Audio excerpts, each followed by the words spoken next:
But this becomes particularly important if we consider the interests associated with an identity. Because the interests are not benign. The interest of the colonizer is not the same as the interest of the colonized. So if the colonized begin to adopt the colonizer's identity, in whose interest do they begin to work in the actualization and the realization of that identity? That is the question that we have to ask. And in asking that question, we have to engage a process called deconstruction. And deconstruction is defined as a method of critical analysis of philosophical and literary language, which emphasizes the internal workings of language and the conceptual systems, the relational quality of meaning, and the assumptions implicit in forms of expression. In other words, every identity, as I've just stated, has a set of principles and values associated with it.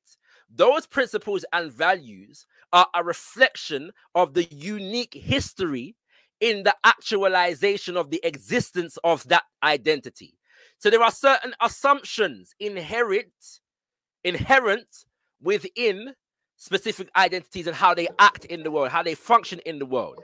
That is why certain language, certain terminology, certain expression, certain ideas are associated with specific identities. And so we have to go through the process of analyzing the philosophy within the identity itself, how it comes about, in what context it comes about, what purpose is it designed to serve, and how is that purpose expressed through language. We as African people, yes, Mr. African people, first, foremost, and fundamentally, nah beg no friend, must, because of our unique historical experience, engage in an analysis of the identities that A, we call our own, and 2, were imposed upon us through the Ma'afa.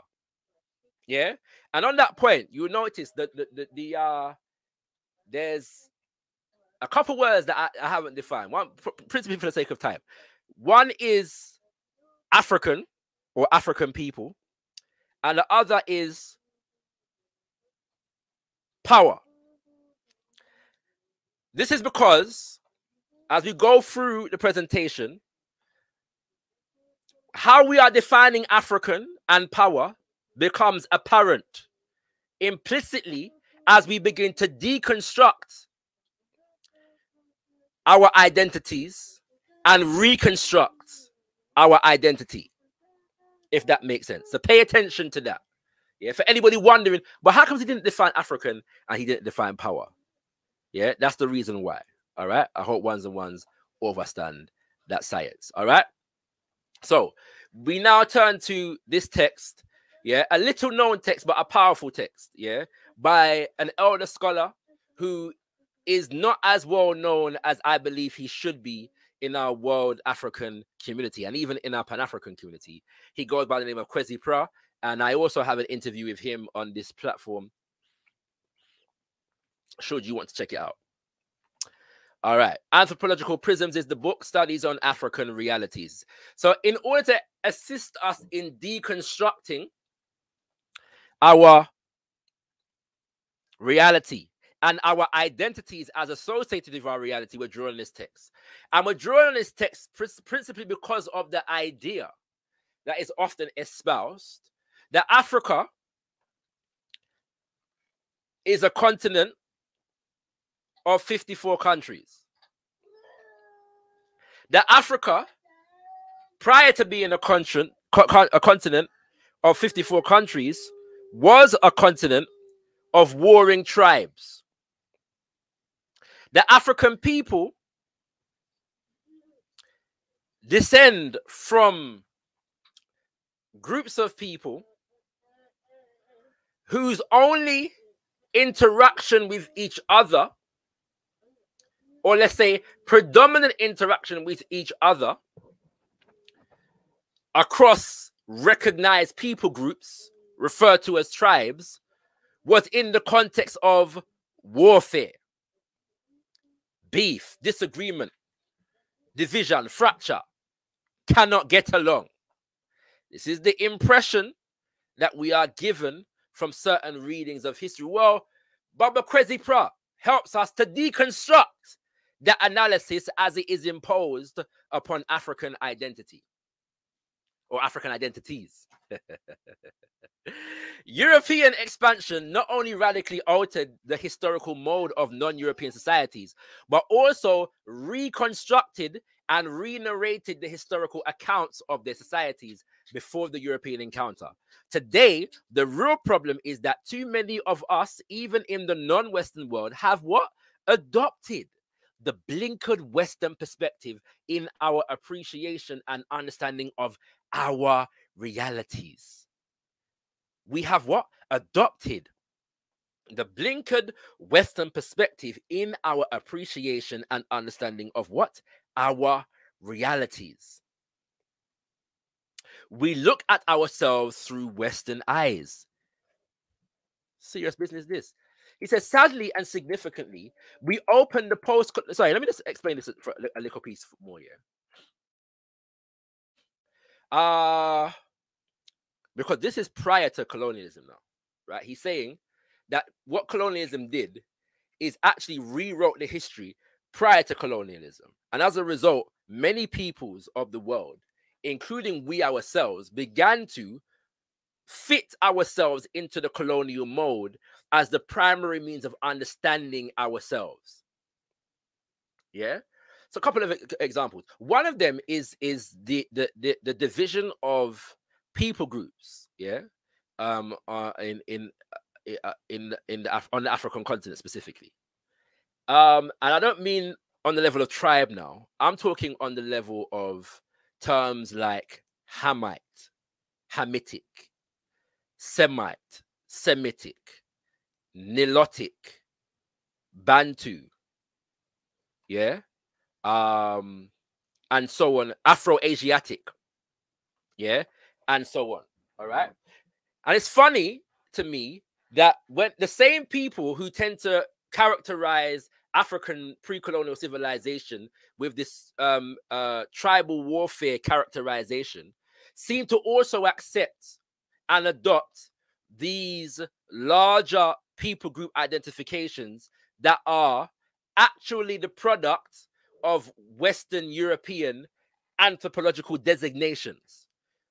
What I mean by that is there's no word in an African language that is synonymous with Nilotic, Cushitic. Bantu is an African word, yeah, but as an anthropological designation, in order to make something distinct from Cushitic, yeah, what's it called? And Nilotic, for example, yeah, is completely outside of the realities of indigenous African people groups. But people accept it. Why? Because white people say so. Yeah.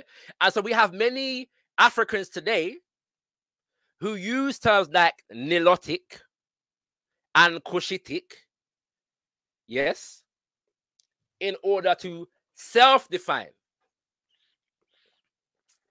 But ask them how them say Nilotic and Cushitic in them language. How you say Nilotic, yeah, in Luo, or Cushitic in Somali, yeah? Or you say that?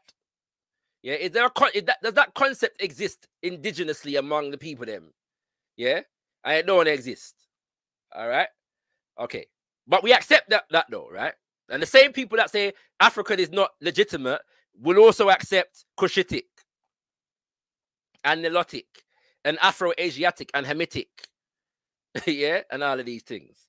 That's one way. Another way is the actual direct ways in which the colonial process co-opted indigenous social order, right? So that's the co-optation of indigenous chieftaincies, or the creation of centralized chieftaincy systems where they did not exist. And an example of that would be among the Ibo or among the Ga in West Africa. Yeah, they didn't have like a royal family. Yeah, they were known to be a decentralized community of people related. Yeah, but governed in terms of social order by what would be referred to improperly as priests. Yeah, in that respect, or wulome in the Ga context, and dibia and other roles and titles among the Igbo. Yeah, okay, that's the two examples. I want to move on for the sake of time. Sadly and significantly, we open the post-colonial era with the same albatross of Eurocentric historical periodization. Independent African countries and obliging historians quickly invented new histories for their countries. The history of Zambia, the history of Ghana, the history of Ivory Coast, the history of Namibia, etc., appeared for countries which had a few years earlier not existed. Even in those cases where they had previously existed during the colonial period, often under different names, they had not existed as identifiable and separate countries before the end of the 19th century. Specifically, he's referring to 1884, 1885 of the Berlin Conference. The implications of these historical inventions and the identities they spawned have had serious implications for Africans since the end of the colonial period. What does he mean? Yeah, we all know the story. 1884, 1885. These European nations, Britain, France, Spain, Belgium, Portugal, Germany, who were the ones who actually called the conference, they were all vying for land, yeah, on the African continent, and had been doing so for the better part of the whole of the 1800s, creating wars between themselves and other African indigenous groups, and sometimes between each other over the land of indigenous African people groups.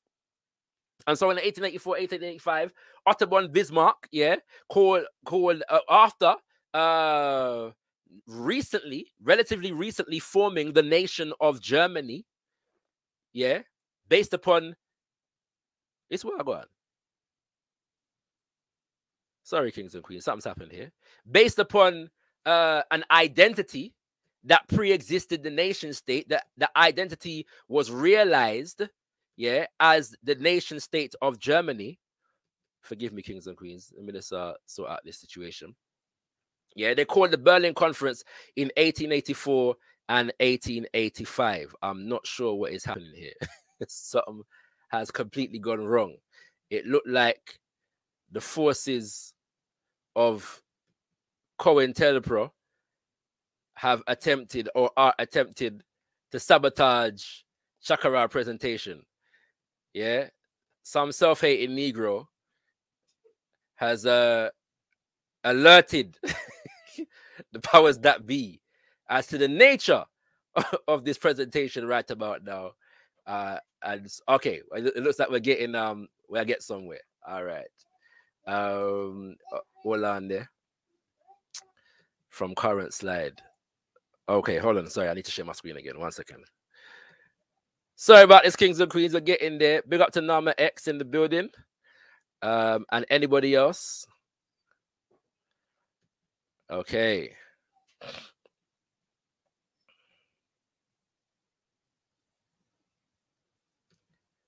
All right. Let me make sure everybody can see where I go on. All right.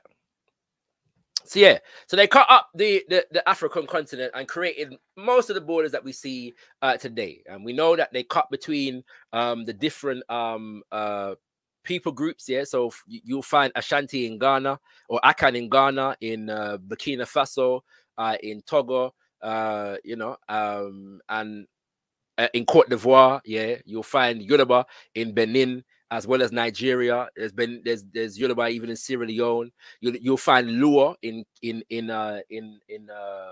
Kenya, Sudan, Uganda, yeah, and so on and so forth. And the Luo in part of this book, he actually explains the fact that the Luo is one of the bigger people groups, yeah. But in every country that they're in, they are a minority. All right, because of the way that the borders were cut, yeah, it just basically cut up the whole of the Luo nation. All right. And this idea, okay, we're gonna get to the idea of tribe in a second. Yeah. So that had implications, but we began to self-define and even reinforce, these borders that were developed specifically for the purpose of facilitating the colonial rule and the economic interests of Europeans who managed to leverage their separate identities, French, British, Spanish, Belgian, Portuguese, American, etc., etc., under the banner of being European, white, and Western in order to collaborate in the colonization of Africa and African people. All right, let's deal with this. By the way, Kwesi Pra, he's born in Ghana, currently lives in South Africa, where he's lived for the last couple of decades still.